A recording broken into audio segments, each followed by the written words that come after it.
listening to the Podcast Advertising Playbook, your resource to better understand and execute successful podcast ad campaigns. Hello and welcome to the Podcast Advertising Playbook. I'm your host, Heather Osgood. Today, I am joined by Kirsten Tannen. She is an account director at Direct Results. Welcome to the program. Thank you. Happy to be here. So, Kirsten, I feel like we've known each other for a few years now, but you've been in the podcast space for quite a long time, haven't you? Yeah, I think we met 3 or 4 years ago, maybe something Yeah. around there. Yes, but I've been in the podcast space a little over 7 years. Wow, that's awesome. So I feel like if you're at that 7, 8, 10-year mark, that you definitely are veteran status. Now, prior to podcasting, though, you guys worked a lot in radio, and maybe you still do work quite a bit in radio at Direct Results, right? Yeah, so we started in the radio terrestrial space doing remnant advertising. Then with the industry continued to grow, got into streaming audio, podcasts, but we really anything in the audio space we touch, and we're getting more into the influencer marketing too. That's great. Mhm. I definitely feel like there's been this convergence. I don't know if you have seen this, but it feels like all content used to be a little bit more segmented. And even just like in the last 6 months, the last year, 2 years, it just feels like those content creators are creating content across so many platforms, and advertisers are interested in buying across so many platforms, and they're not necessarily siloing things off as much. Are you guys seeing that? Yeah, for sure. We're definitely seeing that. We're seeing a lot of what we're calling these 360 integration campaigns, where it's okay, we love this host of a podcast. They have a strong social media following. They also may have a simulcast on YouTube, and people want to see the full package. So we might start just in the audio area because that's our specialty, but then knowing that we've seen the results and then incorporating the other pieces to it, but definitely are seeing that in the space. Yeah, I am so interested to see what happens in the next several years here, or maybe in the next several months, Yeah, just me because it too. does feel like things are shifting. Mhm. But I guess looking specifically at podcasts, obviously coming from that audio space, podcast was probably a really natural next step. What appealed to your agency about working within podcasting? Yeah, it's a great question. I mean, it was the lean in listening. So we're always wanting to focus on the lean in listening. We saw it as a really great opportunity for our advertisers and our clients, but as for the agency as a whole. And then, of course, with time went on, it's the trackability, right, in the digital audio space. So being able to see data and make smart decisions really has helped us manage our client growth. Yeah. So I love to hear you say that, because I feel Mhm. oftentimes one of the complaints that folks have is that there isn't enough of that data. There isn't enough of that information. What are you seeing that is really giving you the picture, giving you that data or those metrics that you need to really make good buying decisions? So it depends on every advertiser and of course what their goals are. Our preferred method is the pixel placement, and then we're able to see very specific results in there. And then we also have other advertisers that may be just doing promo codes or URLs, but seeing spikes in engagement, seeing, just overall conversion growth through the pixels. It's just making us have smart and informed decisions on what optimizations or changes we're making. That's great, and we Mhm. definitely will talk a little bit more about results as we continue the conversation. But before we dig in too much into that, I'm curious. I know Direct Results is, you're a direct response agency, that's the name. But Yeah. can you tell us a little bit about the types of clients that you work with and the types of results that you're looking to get? Yeah, so again, every client's different, but everything is tracked. We have years and years of data from before podcast, just tracking results constantly. And through there, we have developed systems that it's a predictive modeling ability where we can see success and sustainability, knowing that a certain channel may work depending on what the product may be. So it could be something that is QSR or it's a home improvement, whatever it is, we have the data on it internally that we know certain channels and genres are going to perform.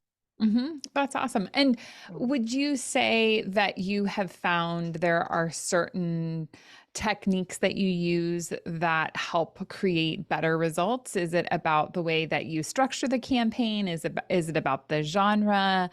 Can you tell us a little bit more about that? Yeah, so over the past 7+ years, we've been developing these systems and modeling basically of just check marks along the way. We're very thorough and strategic in our placement. So it could be from vetting talent to finding shows. We're looking at renewal rates, but there are a ton of tools at our disposal that we rely on. But really, it's also seeing the talent, having that one-on-one conversation and knowing that they truly believe in a product. That's going to help us get the results. And that's what's going to drive the response. hmm I feel like one of the challenges with podcasts are that there are just so many out there. Do you feel like you guys, and I know we work with Nick on your team, and Yeah. I just love Nick because he was like, you know what, don't send me 100 shows. Can you just send me like your five best? Like that would be great. I just want to like know the cream of the crop. And Yeah. when you're working with a network or a rep firm, it is easier for them to say, okay, based on this client's needs, these are the podcasts we're going to recommend. But there's obviously thousands of podcasts out there. How Mhm. do you, I guess, comb through the shows to find those podcasts that are going to be performers? That's a great question. Nick is the best. Absolutely, hands down. I mean, we like to say we choose people over programming. So, what I mean by that is that we have really great vendors like yourself and partners that we've worked with over the years, and there's new ones coming into the space, but you know your inventory, you know the shows, and we trust you because we've worked time and time again and we've seen the results. And if you come to me with an idea or Nick with an idea and say, I promise you this is going to be amazing for X advertiser, we're going to do it because we know that it's a partnership. You guys have our back. If we're not seeing the results we need, we know that you're going to help us. But really, in that partnership, if you believe in the product and the show, we're there to support it. Everyone's going to win. Yeah, absolutely. Mhm. How do you feel like you lean into that partnership with the host in particular? Is it about product samples? Is it about, I guess, really getting to know them or the length of commitment? What does that relationship look like? Yeah, so it usually starts with simple question, have you used X product, right? Mm. And you'd be surprised by sometimes we get the no. We're like, okay, well, maybe this might not work out, but you'd be surprised. But from there, it's just having that open conversation. It's like, oh, well, if you used XYZ and you liked it, tell me about it. And hmm getting that, really genuine and authentic response. And that coming through is huge. And you can really tell in that moment if it's going to work. And then we send product. Whatever it is, every influencer, or excuse me, every host is going to use whatever product it may be before they go live on air. And they know their listeners better than we ever will. So I'm going to tell you, take this creative. Yes, this is what they want to say. Hit the key points, but you run with it. You say it in your own words. Yeah, yeah, absolutely. That definitely is a key. I know that that's where we have seen a lot of success is in that host read and the host really believing in a product. I'm curious, how do you deal with a situation where maybe the host isn't performing up to expectation, or maybe you get an ad read and you're like, oh, this one isn't so good? Yeah. Are you going back to that podcaster and asking them to redo the ad read? How do you approach it when maybe things aren't quite up to par? It's a great question. Yeah, we're gonna go back to our partner, and that's where that relationship really comes in. So if the host is missing the mark, you did this part fantastic and this part sounded great, but maybe we tighten this up a little bit. And if there's an issue, we're gonna get back on the phone and we're gonna have a conversation. Every single one of our endorsements at Direct Results, we have a conversation before we even go on air or record. Hands Yeah. down. Yeah. I think that that's such an important connection and really just building that relationship. One of the things that you said I thought was interesting because you said it and then you pulled back. Do you classify podcast hosts as influencers? That's yeah, so to an extent, I mean, we say radio hosts were the original influencers. So, Totally. yeah, I sometimes, will use it interchangeably. Sometimes, a podcast host was an influencer first, but they have that following. So Mhm. yes. Yeah. Yeah, that's great. I put a post out on LinkedIn not too long ago, like saying, like, do you think that podcast hosts are influencers? And listening to people's responses was so interesting. And I do think that I've always really loved to talk so much about how podcast hosts are influencers because the way that I look at it, we're all influencers, right? Like we all have Yeah. influence over people in our lives. But, from the traditional advertising perspective, you do need a certain mass of people following you. And I also do think that it really does depend a bit on the type of content that you're creating. I think you I can agree. have a podcast where potentially the host isn't an influencer. So it just kind of depends on the content. But I really try to encourage hosts to position themselves in a relationship with their audience where they can be classified as that influencer because ultimately from at least an advertising standpoint your audience is going to listen to the products that you recommend Yep. and especially when those products are very in line with the type of content that you're creating. I think that makes a big difference. It seems like that's what you've seen as well. 100%. I couldn't agree more. It's really the synergies between the product and the host and them genuinely and authentically believing in it that their listeners are going to engage. And it's so powerful, the loyalty of listeners with hosts, because they want to support them. They want to Mhm. have that connection and they're lean in listening. That's from the very start is why we came into podcasting. And they're going to make the move. So Mhm. I Yeah. agree. Yeah. So you have used that phrase lean in listening a couple of times. I think, Mhm. when I am presenting to an advertiser, one of the things I always like to say is that podcasts are so different than other forms of content because you have to have the app on your phone. You have to know which podcast you want to listen to. You have to navigate to that episode, right? It's not an accident that you're listening to this podcast. It's very intentional. Is Mhm. that kind of why you classify it as lean in listening? That's exactly why. Yeah. So it's intentional. The decisions are intentional. They're looking for that specific show. So you have their attention already. That's step one. And they want to hear what that host is saying. They want to hear what's in that episode. So when you have your ad running in that, and if it's a baked in ad, even better, it's seamless, it's in the content. So that's really why we say lean in listening. Yeah, I love that. One of the Mhm. things I know we started this conversation by talking about these 360 opportunities and how we can take a content creator and we can put an advertising message in front of an audience in multiple channels. One of the things I struggle with in looking at that, though, is that I really do love the characteristics of podcasts and how they are set apart from other, forms of media. And I do really believe the power of podcast advertising is just what we've been talking about. It's the time spent with the content that is so incredibly valuable. And for me, it's the time spent with the content is the Mhm. first point. And then the second point is that when you're listening to audio, you create a visual picture in your head of that word, of that sound, of what it is that you're taking in. And that I believe is so much more powerful than something that you're served up visually.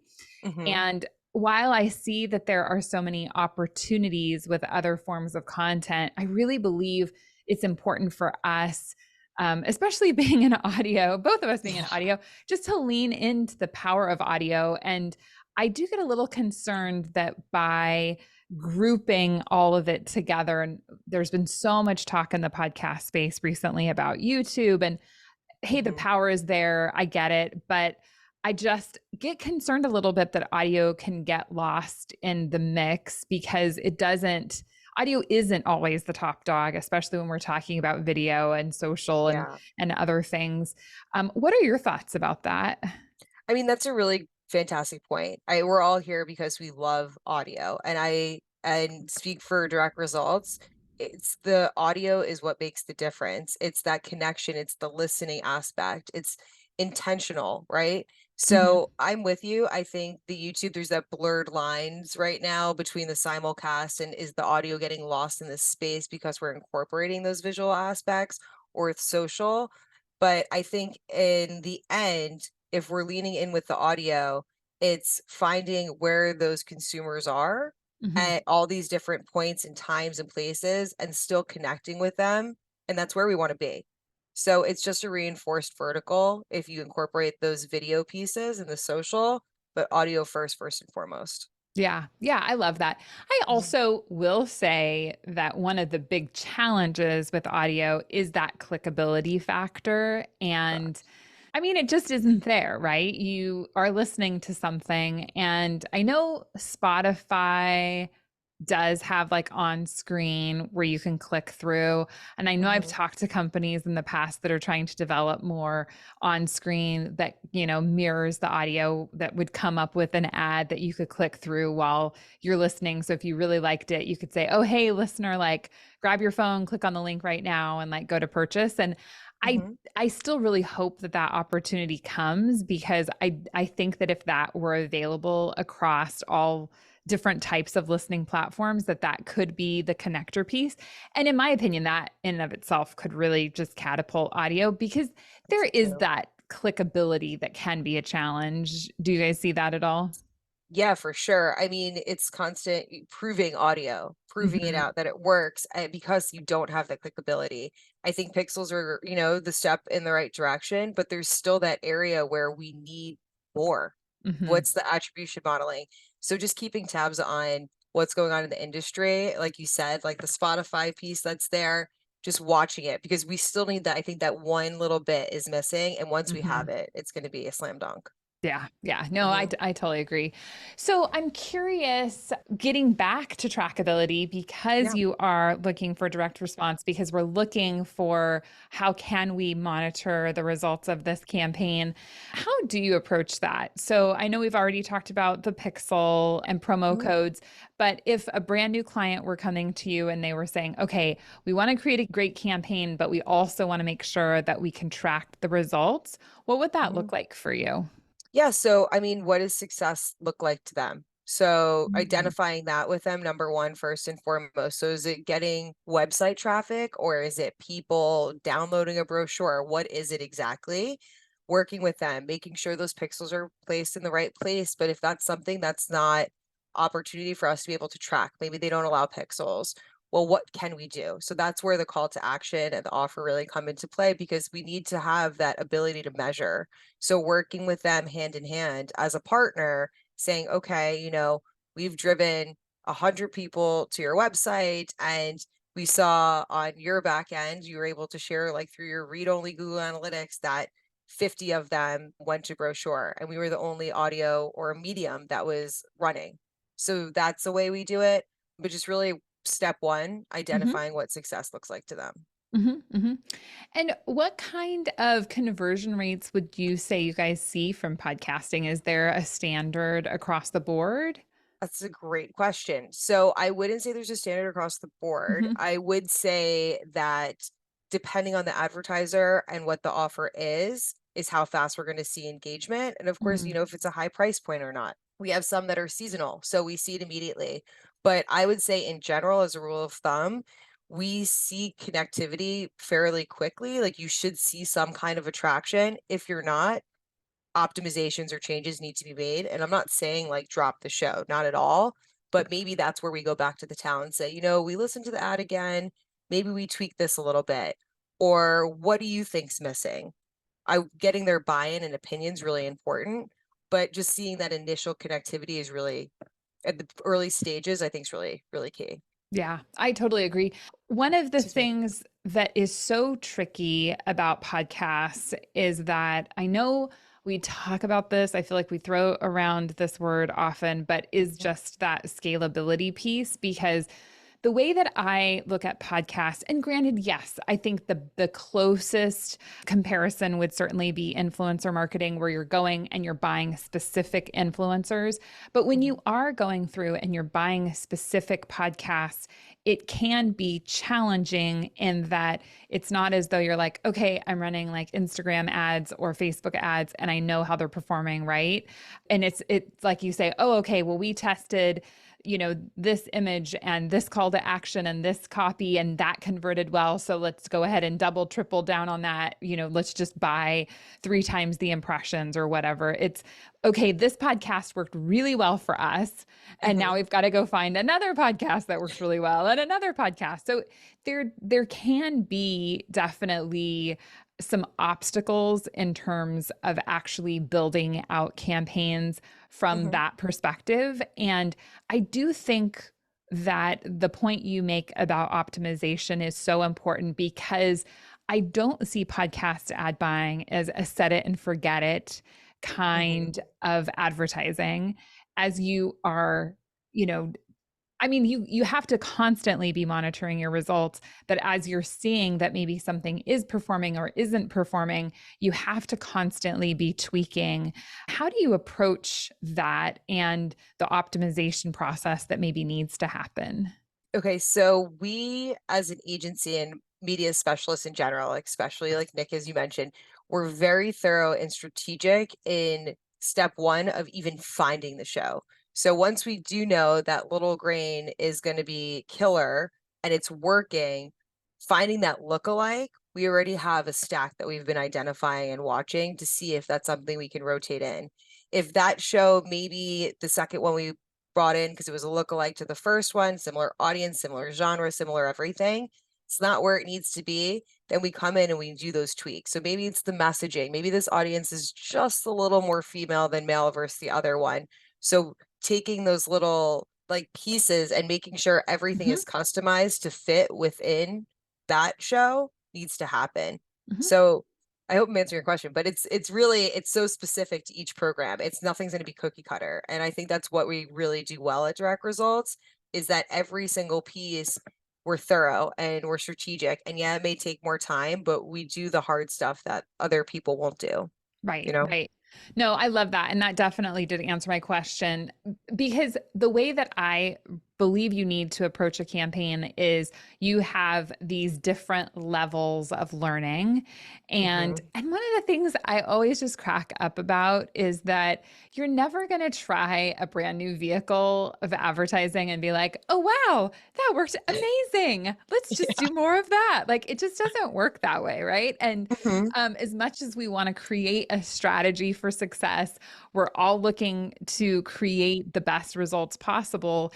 There is learning that needs to happen. And, obviously, as you said, if an advertiser is able to come in and work with an agency like yourself, you have all of the experience. You can say, based on the type of client you're trying to get, this would be the best, strategy that we would put forward. But really, it is just as simple as saying, okay, first let's look at the genres and what kind of genres should we be targeting? What kind of income brackets? What kind of gender breakdown? What kind of educational breakdown, right?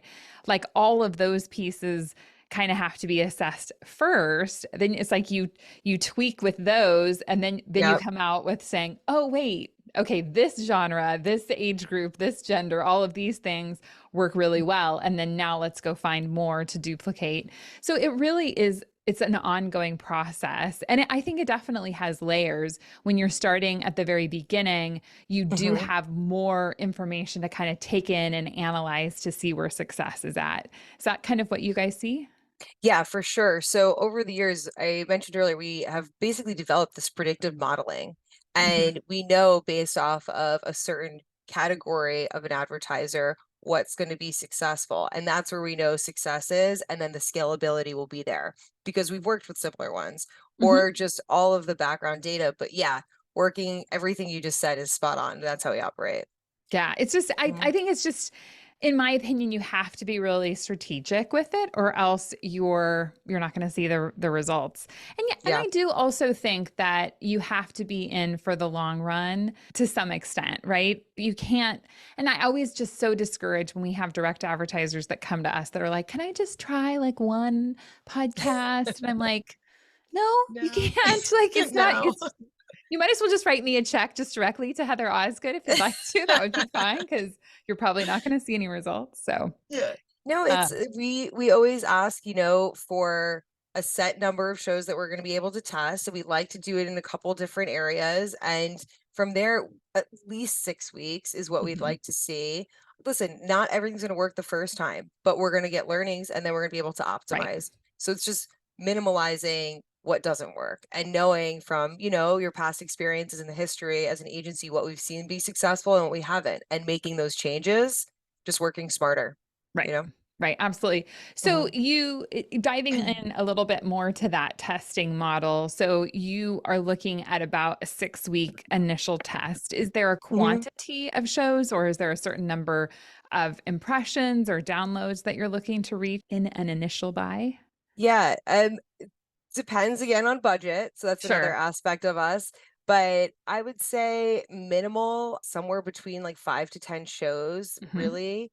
Impression-wise, again, it depends. We love a baked-in spot versus a DAI, so depending on how much is available, but 6 weeks, and then I would say budget comes into play. Yeah, yeah. Yeah, So I'm so curious because I feel like, we talk so much about dynamic ad so insertion, much. and Mhm, I know the topic gets boring, but I'm curious. I find it so fascinating because when we talk to agencies and media buying companies, so often they say, "Oh, we only buy baked in." Then I look around the industry and I'm like, who exactly is doing all of this baked in? Because, from IAB reports and things, it looks like there isn't that much baked in left. I'm curious from a buying perspective, how mhm. much baked in are you finding out there? It's getting harder. I would say that's one of the big challenges, for us in the podcast space as an agency as a whole. Baked in has always performed well for us. Hmm. DAI, we've seen slower response. They're still out there. The baked in ads are still there. We know where to find them. But our new goal and something we're really learning is like, how are we going to make this DIA transition? It's not going anywhere, but how are we going to make it work? Right. And how are we going to make it successful? We're finding ways about that, but the baked in spots, they're still out there. Well, and what we are finding as we're integrating more YouTube, you Mhm. cannot do DAI with YouTube. No. So, yeah, it's Well, we are seeing, so the YouTube piece, like we were talking about the video aspect earlier, audio first, but when we're seeing that simulcast, we now know that we're going to be baked in, Mhm. and it's that reinforcement on another vertical where we do have that clickable piece where we can get a logo included. Maybe we could do a custom segment. It opens a whole new door for us. Yeah, yeah, absolutely. And Mhm. there is so much power in that. And the way I also look at it is that you have to have multiple impressions, Yeah. especially if it's a brand somebody isn't familiar with. People need to hear about your product multiple times before they're going to make a buying decision. I do think there's a lot of power in cross channel promotion because if I hear your ad on a podcast and then I see your ad on a YouTube and then I come across it on a social media, suddenly I'm like, man, this brand is everywhere. Maybe I should check it out. And so Mhm. I really do think that there's so much power in that synergy. And really, every channel should be addressed differently in terms of our strategy with that channel. For sure. I couldn't agree with you more. It's like I said, you want to be everywhere the consumer is, and we're going to be there. Mhm. So if it's the YouTube piece or it's the social or who knows, but we're going to find a way. And you're right, finding that customized message and doing it special for each one of those channels is really important too. Yeah. But it makes them, yeah, reinforcing it. Yeah. Yeah. Absolutely.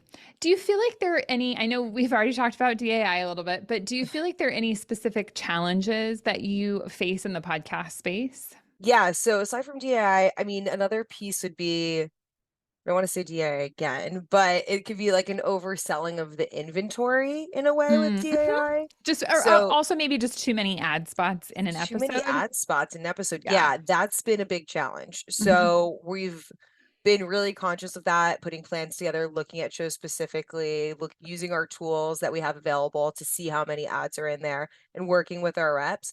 But that's something that I would say is a growing and ongoing challenge right now. Yeah, I Mhm. could definitely see that. Do you feel like you have a certain like ad to content ratio that you're looking for?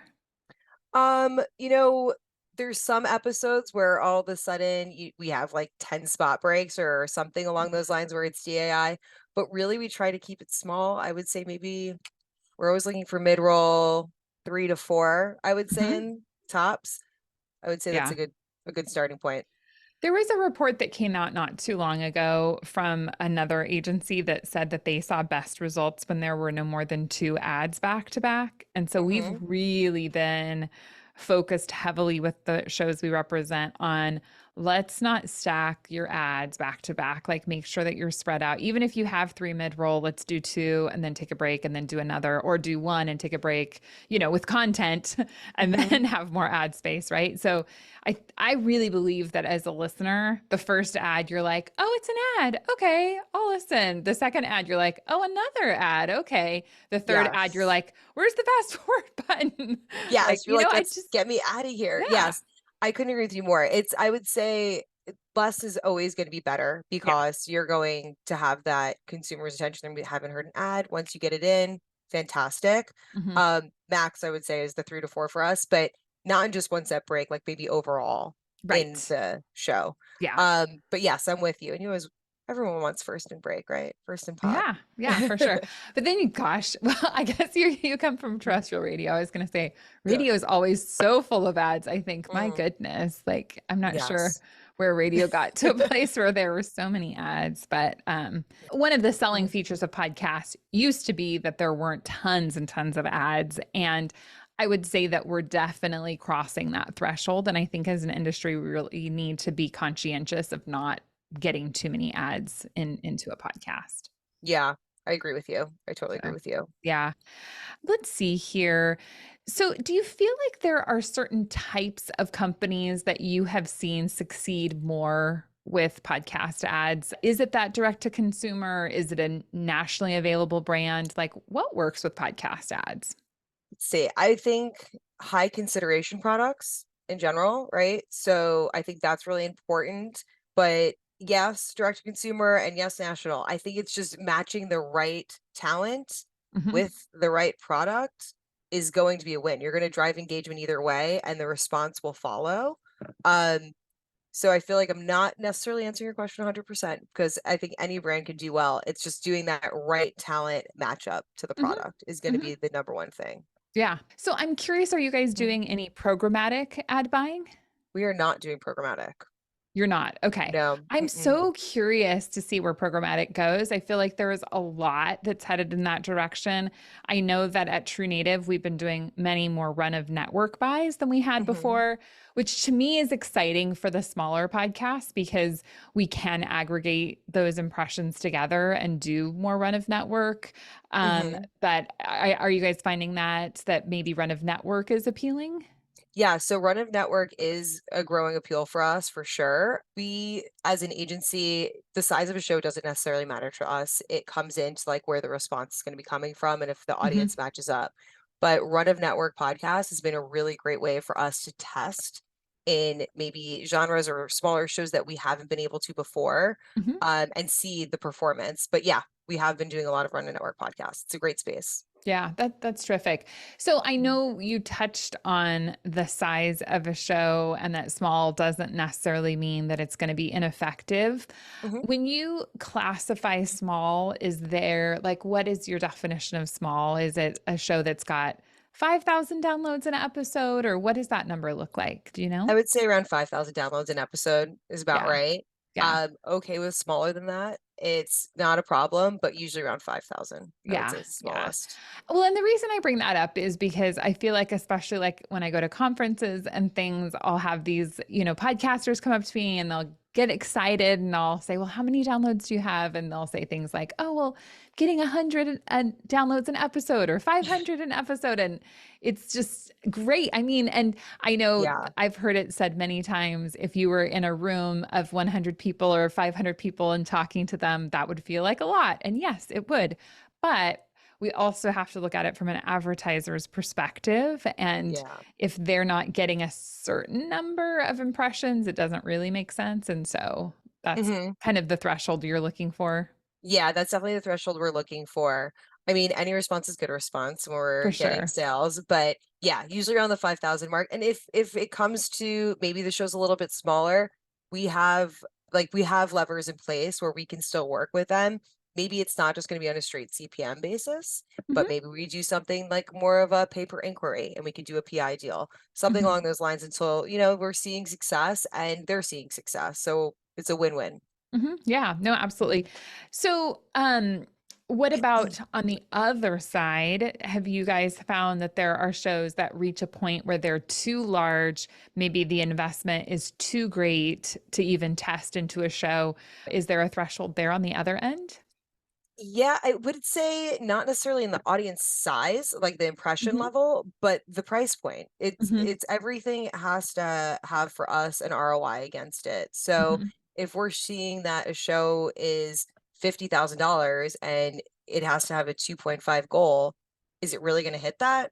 I Right. don't think so. It's not going to be feasible. So finding that sweet spot in the space has always been one of our specialties of knowing where to step in and then being able to grow from there. That's always been a challenge as well because there's huge shows that we would love to test, but the price point just is so high. Right. That's what I've always Mhm. thought. I always think back to I talked to an advertiser who was, new to this space and they worked with an agency and they're like, "Well, we've spent $150,000 on a campaign and it just didn't work." And I was like, "Well, tell me more Wow. about the campaign. Like, what did you guys buy?" And they're like, "Oh, well, we bought 3 spots on a comedy show and they were like each $50,000." And I was like, "Wow, I don't know that that's how I would have set that up." Yes, it's like our CPMs, like we look at so many pieces before we even consider booking a show, from Mhm. the cost per thousands to what is the renewal rate, right? How many direct response advertisers have they had? All of these different pieces plus the price. Like it's all important aspects. And going into it, I can't imagine spending $150,000 on 3 ads. That is wild. But Yeah. yeah. Well, and it was a big shocker because they didn't see the results they were hoping for. And then they were like, "Oh, podcasts don't work." And I'm like, or maybe you just had a bad plan. Yeah, maybe you had a bad plan. Be like, I think that was more of a brand awareness play that you Yeah, just did. exactly, Yeah. exactly. And it was very successful from that perspective, right? But yeah, Yes. you just have to, I Mhm. think you do have to be careful. And like going back to testing, it is, Mhm. I think, really valuable to be able to test into multiple shows because it's amazing the difference that you can see in a campaign from show to show in terms of results. 100%. And that's where we really rely on partners like yourself and others to, when you guys send like a list, be like, hey, we have 200 shows. Great. What are your top five? Not Mhm. necessarily in terms of downloads, but ones that you really believe in and that you love this host or they're going to love this product. That's huge. Yeah. That's huge. Yeah, Mhm. for sure, for sure. Well, Kirsten, it's been so great chatting with you. But before we wrap it up, do you have any predictions for the industry of where you see things going? Okay, so I am definitely going to be jumping on the bandwagon with all of this AI conversation. Mm, But so we're already seeing AI hitting the creative space. We are seeing it coming into the media planning space. And I think that consumers and listeners are really going to grow weary of it. With these AI placed creatives, eventually, I think brands are going to see that there needs to be some human touch. It's going to be the real powerful difference and a happy medium is going to be found. But right now, it's just understanding as an industry how AI is going to affect us and where mhm. it's going to go and the growth and setting up an understanding and standards of what we're looking at. I think that's definitely something that's going to be in the future. And of course, the DAI conversation continues with a TBD. But yeah, I think AI is going to be a huge impact over the next few years. Yeah, yeah. I totally agree and it'll be interesting to see what happens. I will say I saw two separate reports that came out in the last couple of weeks. So that iOS update that happened at the Yeah. end of last year really did have a very big impact on downloads for shows.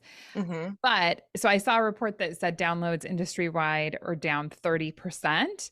Then I Oh, saw another report that came out that said results are up by 30%. And I thought that those numbers, and I wasn't exactly 30%. I think it was like 33 on one of them, but uh-huh. I thought that it was an ironic number because the reality is that if our downloads were overinflated by 30%, then of course we weren't seeing results because those weren't actual people listening, right? And so Exactly. Yeah. there's there's always change that is happening in the space, and I do really believe that with GAI we're going to come up with a better way to execute, and that will make all of the difference. So it'll be interesting to see how that unfolds. And AI is just so far beyond, I don't even know where It's it's going to crazy. land, or if it's It's going to land, if it's just going to keep going and going.